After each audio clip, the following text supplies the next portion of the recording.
scholars, I'm Seema Raj and we are going to start the grammar part of the lesson, harvest him. ठीक है? So let's begin it without any delay. Let me put it as a crown over here. First question है हमारा, write the stanza number for the main idea of each stanza given below. अब आपको देखो नीचे जो है वो stanza का नंबरिंग करना है, ठीक है? अब ये जो भी आइडियाज दे रखे हैं आपको यहाँ पे उस वो बताना है कि कौन से स्टांजा में ये आइडियाज जो है वो दे रखे हैं, ठीक है, बता रखा है. शेयर योर आंसर्स, आपको पता ही है आप शेयर तो हमेशा ही करते हो, ठीक है. So the first one is the speakers recognize the Lord's kindness and praise him for nourishing the field. जो स्पीकर्स हैं, जितने भी डिवोटीज हैं, ये जितने भी फार्मर्स हैं, वो सब क्या कर रहे हैं, वो लॉर्ड की काइंडनेस को प्रेज कर रहे हैं क्योंकि उन्होंने उनके खेतों को नरिश किया है, उनकी देखभाल की है. ओके, तो ये कौन सी स्टांजा में है? ये है स्टांजा 1 में. Next one is the speakers praise the generosity of the creator of the universe who ensures a rich harvest. और स्पीकर्स जो है वो सब के सब प्रेज कर रहे हैं, प्रशंसा कर रहे हैं, अप्रिशिएट कर रहे हैं भगवान की काइंडनेस को, है ना, उनकी जेनरसिटी यानी काइंडनेस को. As the creator of the universe, उन्होंने ही पूरे यूनिवर्स को क्रिएट किया और उन्होंने ही हार्वेस्ट को इतना ज्यादा अच्छा बनाया, इतना ज्यादा प्रोड्यूस दिया. सो ये कौन से स्टांजा में है? This is given in our fourth stanza. Now let's go ahead. The speakers devote their lives and work as a mark of respect to the Lord and seek his support, wisdom and care. और ये जो speakers हैं, ये जो farmers हैं, वो अपनी जो लाइफ है, अपनी जो जिंदगी है वो दे रहे हैं, भगवान को अर्पित कर रहे हैं.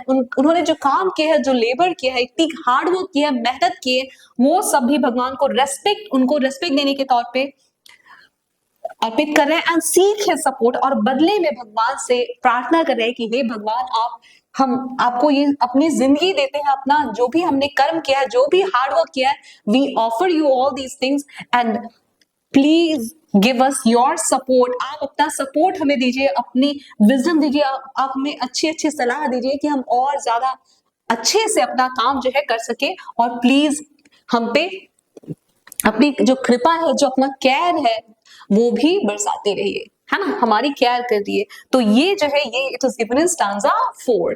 Now let's go ahead. The speakers pay homage to the earth. जो speakers है वो earth को homage पे कर रहे हैं, उनको tribute पे कर रहे हैं, उनको thankful हो रहे हैं या फिर उनकी honor कर रहे हैं. And appreciate her role in supporting life. और appreciate करना means praise करना, recommend करना, comment करना, यानी कि तारीफ करना. भगवान की प्रशंसा कर रहे हैं किसकी? गॉडेस अर्थ की, कि आप ही की वजह से लाइफ है अर्थ पे, या आप ही की वजह से हम सभी लिविंग बींग्स हैं.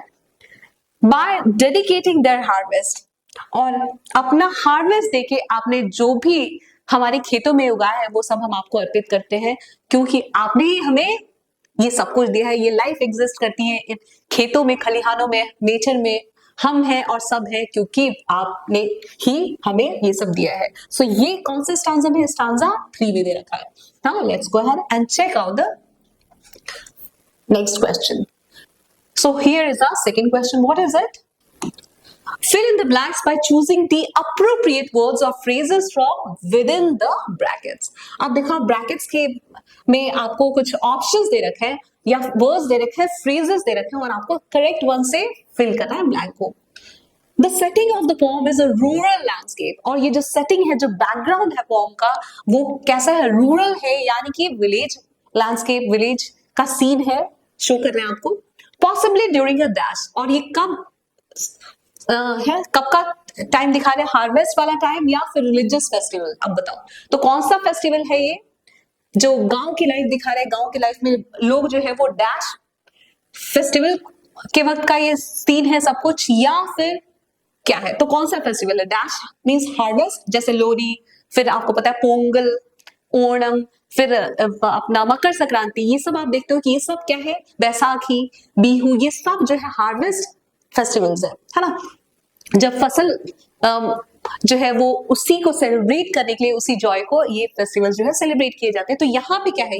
ये जो दिखा रहा है आपको, क्या दिखा रहा है? ये क्या रिलीजियस फेस्टिवल है? नहीं, है ना, ये है हार्वेस्ट फेस्टिवल, है ना. तो ये हार्वेस्ट को क्रॉप जो इन्होंने मिला है इतना अबंडेंट, इतना प्लेंटीफुल, उसको सेलिब्रेट कर रहे हैं, उसकी जॉय जो है वो दिखा रहे हैं यहाँ पे. सो the answer will B harvest. Next one is the tone of the poem is respectful. जो टोन है पोएम का वो बहुत ज्यादा रेस्पेक्ट से भरा हुआ है और सेलिब्रेटरी है ना. तो मूड कैसा है इस पोएम का? रेस्पेक्ट से भरा, भगवान की रेस्पेक्ट, उन सेलिब्रेट कर रहे हैं चीजों को. क्यों सेलिब्रेट कर रहे हैं? Because it praises dash. So tone जो है वो पोम का रेस्पेक्टफुल क्यों है या सेलिब्रेट करता हुआ क्यों है? क्योंकि ये प्रेज कर रहा है डैश को. तो मेन वुमेन को नहीं, वो मेन वुमेन को कहीं पे यहाँ पे प्रेज नहीं कर रहा है, यहाँ पे प्रेज कर रहा है नेचर एंड द लॉर्ड, है ना, with deep respect and gratitude. तो नेचर का सेलिब्रेशन है, नेचर के जो ये जो गॉड्स हैं उनका, नेचर का और गॉड्स का रेस्पेक्ट है, ये उनकी प्रेजिंग्स है यहाँ पे. और ये भी बहुत ही ज्यादा रेस्पेक्ट से, बहुत ही ज्यादा ग्रेटिट्यूड यानी थैंकफुलनेस की फीलिंग है. Okay, in the line thou are our hands, ये जो लाइन है, आप ही हमारे हाथ है और आप ही हमारे हाथ है, आप ही हमारे होम है. The letter H is capitalize. अब आप देख रहे हैं कि हर जगह एच लेटर जो है वो कैपिटलाइज किया है, कैपिटल लेटर से स्टार्ट हुए सारे वर्ड्स. ये ऐसा क्यों हुआ है? Because dash. अब रीजन क्या है? देखो आपको ऑप्शन में दे रखा है, it represents the hard work of farmers. ये फार्मर्स के हार्ड वर्क को शो कर रहा है, या फिर गॉड रिसाइड्स इन देम, कि गॉड उनमें, गॉड उन सब में रहते हैं. हाथ हो, होम हो या फिर हैंड्स हो, सब में गॉड का ही वास है, गॉड ही प्रेजेंट है. तो क्या बता रहे हैं यहाँ पे? तो this is the correct answer, है ना. God resides in them. आपको पता है ऐसे बोलते हैं कि गॉड इज ओमनी प्रेजेंट, हर जगह प्रेजेंट है, हर चीज में, आप में, हम में, हर चीज में प्रेजेंट है. So this is being told here. Identify the poetic device used in the following lines from the poem, है ना. तो देखो ये जो है हमारे, आप क्या कर रहे हैं, आपको पोएटिक डिवाइसेस या फिर इसका दूसरा नेम है फिगर्स ऑफ स्पीच, ये आपको यहाँ पे इन लाइंस में पता करना है. ठीक है. Bright and beneficent lord of the born. अब आप यहाँ पे देखो क्या यूज किया है, कौन सा पोएटिक डिवाइस है यहाँ पे? देखो आप, what you see here, M जो है वो क्या है, ये वो नियर बाय वर्ड्स का बिगिनिंग लेटर है. और कौन सा लेटर है, कौन सा साउंड दे रहा है? ये एम लेटर, कॉन्सोनेंट का साउंड. तो जब भी आजू बाजू के वर्ड्स में एक ही लाइन में वर्ड्स के बिगिनिंग में कॉन्सोनेंट साउंड रिपीट हो तो that is known as alliteration. तो देखो आप, अलिटरेशन है यहाँ पे. Spelling is so simple. All it eration. Okay. Next one is we bring thee our lives and our labors for tribute. अब आप देखो यहाँ पे दी का टी, ओके, और ट्रिब्यूट का टी. ये देखो दी और ट्रिब्यूट दोनों का बिगिनिंग जो कॉन्सोनेंट साउंड है वो बिल्कुल सेम है ना. बिगिनिंग साउंड कॉन्सोनेंट साउंड है, it has been repeated. So this is known as alliteration. ठीक है. अब here too lives or labors, यहां पे भी देखो सेम बात ही है, तो दिस इज ऑल्सो alliteration. ठीक है. Now let's go ahead. Match the lines. अब लाइन्स को हमें क्या करना है? मैच करना है. From the poem in column 1, column 2 में क्या दे रखा है? एक्सप्रेशंस दे रखे हैं. ठीक है. और choose the appropriate poetic device from the box given below, right in column 3. तो आपको देखो कॉलम 3 में पोएटिक डिवाइसेस या फिगर्स ऑफ स्पीच के नेम्स लिखने हैं. ठीक है. Now, sweet and omnipotent mother. तो देखो आप ये क्या कर रहे हैं, यहां पे you can see that it creates a clear, देखो आपको दे रखा है, मैं एक्सप्लेन करने जा रही थी तो it's already explained here. Creates a clear description of the scene and appeals to the senses. जो कुछ भी आपने पढ़ा उसका क्लियर डिस्क्रिप्शन, डिटेल, एक पिक्चर आपके दिमाग में आया, इमेज आपके दिमाग में आ गया है जो भी आप पढ़ रहे हो उसका, कि एक प्यारी सी, बहुत ही पावरफुल सी, सबसे पावरफुल माँ है. ठीक है.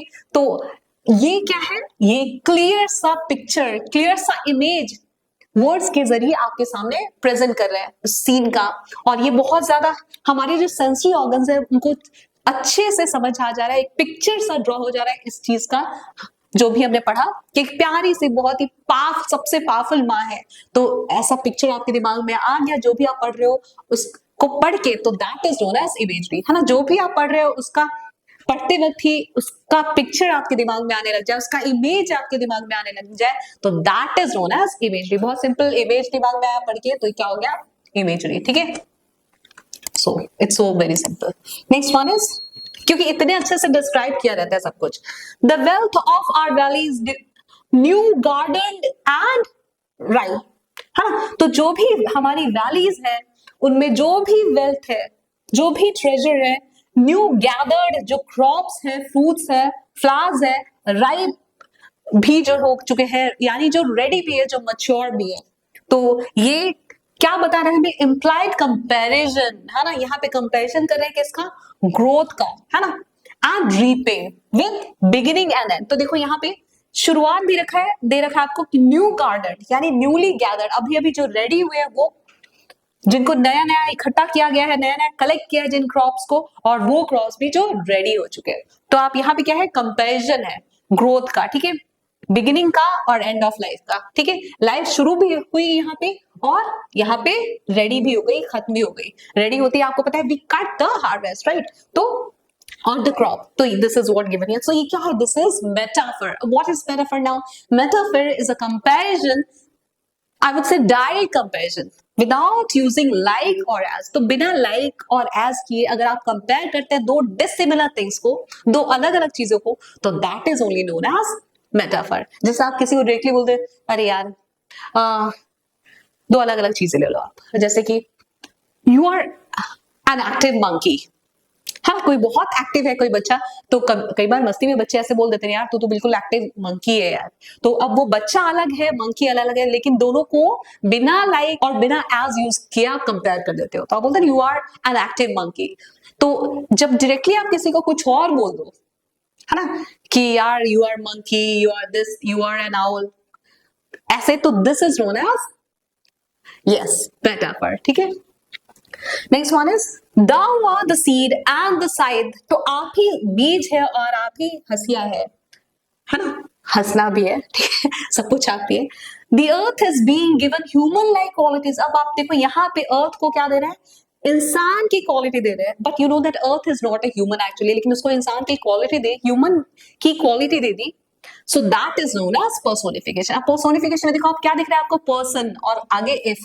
तो मतलब जब आप किसी, if you consider something as a person, मतलब आप किसी और चीज को, किसी और चीज को जब आप पर्सन की क्वालिटी दे देते हो, तो that is known as personification, simple, ठीक है ना। यहाँ पे इसके लिए बता रही हूँ मैं सिर्फ। Next one is the poet uses repetition. अब क्यों रेपिटेशन यूज किया है उन्होंने इधर? ये सब जो आपने देखा, क्यों? किससे एक रिदम आ सके, है ना, थोड़ा रिदम आए, म्यूजिकल क्वालिटी आए, है ना।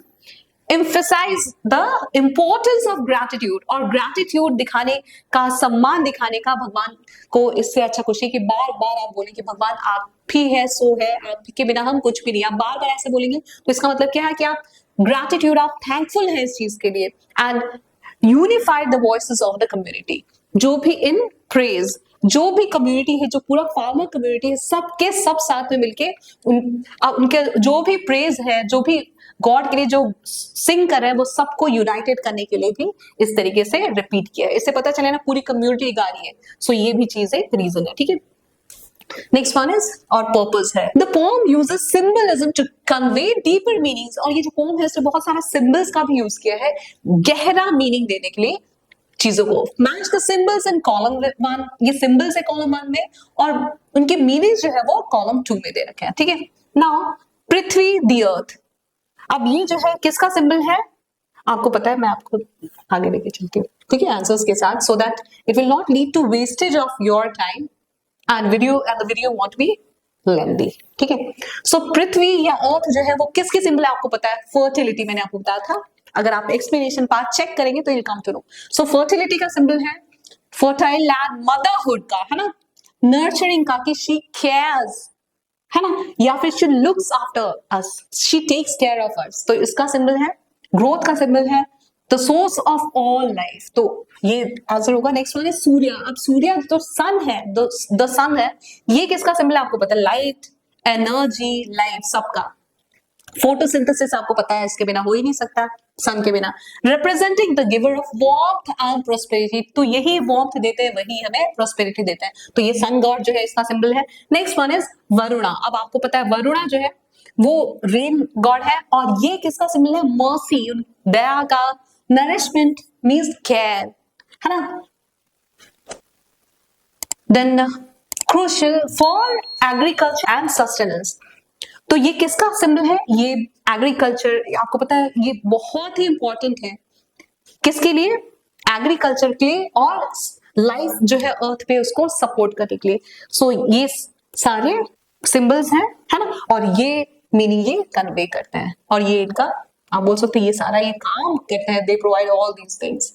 Now let's go ahead, match the pictures of the farming implements. अब जो भी farming implements है, what we have read in the poem, those things are given here with their use given in column 2. अब column 2 में आपको उसके uses देखा है इन सब tools के या implements के, और column 3 में आपको इनका name दे रखा है, but ये सिर्फ letters दे रखा है। You have to complete these and find the name of these implements. So let's start doing it. It's so simple. So what is the first one? Let's find out. Okay, so first one हमारा क्या है? A tool with a long handle with metal teeth. अब देखो एक ऐसा tool ढूंढना है जिसका लॉन्ग से हैंडल हो, ठीक है, ये दो है लॉन्ग हैंडल वाले, ठीक है, तो उनको देखा।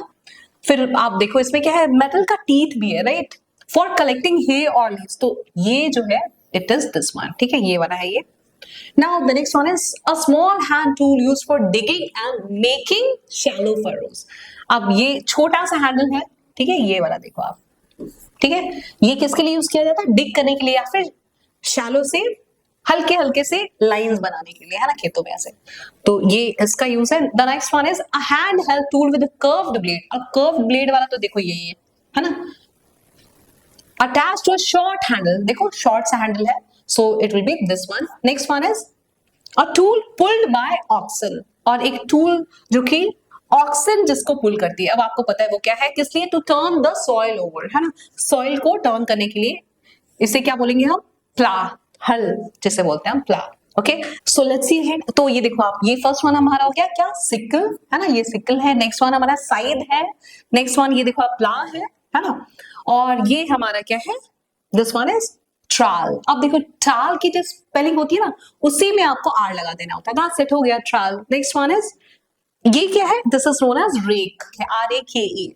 नेक्स्ट वन इज, इसे क्या बोलेंगे आप? स्पेड। इस ये क्या है? लास्ट वन इज स्पेड, जिसे कुल्हाड़ी भी बोलते हैं। Okay, so this is the way आप इसको कंप्लीट कर सकते हैं। Now let's move on to the next question. What is it? Choose the correct synonyms. अब आपको करेक्ट सिनोनिम्स चूज करना है ना, यानी same meaning words for the underline words. जो भी अंडरलाइन वर्ड्स है ना, उसका सेम मीनिंग वाला वर्ड हमें सेलेक्ट करना है। सर्कल द वर्ड्स और फ्रेजेस इन द सेंटेंसेस, और ये जो भी वर्ड्स या फ्रेजेस है सेंटेंसेस में, उनको हमें सर्कल करना है। That help to infer the meanings, जो कि हमें मीनिंग को पता करने में जो हेल्प करते हैं, उनको हमें सर्कल कर देना है। One example has been done for you. अब आपको एक एग्जाम्पल करके बताया, ठीक है। So the king was beneficent. So अब बेनिफिसेंट की जगह पे आप क्या यूज करेंगे? Beneficent means kind. अब आप सोचो कि कौन आपको बेनिफिट पहुंचाता है? बेनिफिट, ऐसे इतना याद रखो, बेनिफिट तो कौन पहुंचाता है? जो काइंड होता है, right. So the answer will be kind. चलो इसका मीनिंग भी बता देती हूँ आपको। The king was kind to the poor because he took good care of them, क्योंकि वो गरीबों का अच्छे से ध्यान रखते थे, इसलिए वो दयालु थे। So beneficent means kind. Next one is, he was beneficent towards the needy and donated a lot for their health care. वो बहुत ज्यादा beneficent थे। ये आप ऐसे ही पढ़ोगे तो आपको समझ आएगा कि नीडी जो जरूरतमंद लोग हैं उनकी तरफ और दान किया करते थे बहुत ही ज्यादा उनके हेल्थ के लिए या फिर केयर के लिए। सो सिनोनिम क्या होगा इसका? आप देखो, generous. Actually both are somewhat similar. Generous का मीनिंग ही होता है काइंड, और काइंड का मीनिंग भी सेम है, जेनरस, ठीक है। तो यहाँ पे जेनरस, ठीक है। आप कैसे ये याद रखो? जेनरस MG ऐसे याद रखो। बेनिफिसेंट पे आप जेनरस लिखोगे। They are the synonyms actually, ये सब एक दूसरे का सिनोनिम ही है यहाँ पे। Now let's go ahead. When he lost his job all his friends give him succor by supporting him with money। अब आप देखो यहाँ पे, जब उसकी जॉब चली गई तो उसके सारे दोस्तों ने उसको शक्कर दिया, शक्कर नहीं दिया, शक्कर दिया उसको सपोर्ट करके, किससे? मनी से। तो अब आप देखो यहाँ पे शक्कर मींस, एक्चुअली शक्कर का दो मीनिंग्स होता है, सपोर्ट भी और सपोर्ट। यहाँ पे देखो सपोर्ट इज ऑलरेडी गिवन है, तो सपोर्ट की जगह पे आप क्या लिखेंगे? जब सपोर्ट ऑलरेडी दे रखा है तो इसका दूसरा मीनिंग क्या हो सकता है? हेल्प, है ना। सो सपोर्ट आप किसी को करते हैं या हेल्प करते हैं, बोथ आर सेम, लेकिन यहाँ पे सपोर्ट इज ऑलरेडी गिवन तो आप यहाँ पे हेल्प हो जाएगा उसका मीनिंग, ठीक है। Next one is when the sun's rays came into the dark room, जैसे ही सन की जो रेज है, जो किरणें हैं, वो रूम में आई, अंधेरे रूम में, the whole room was full of dash, पूरा का पूरा रूम जो है वो किससे फुल हो गया?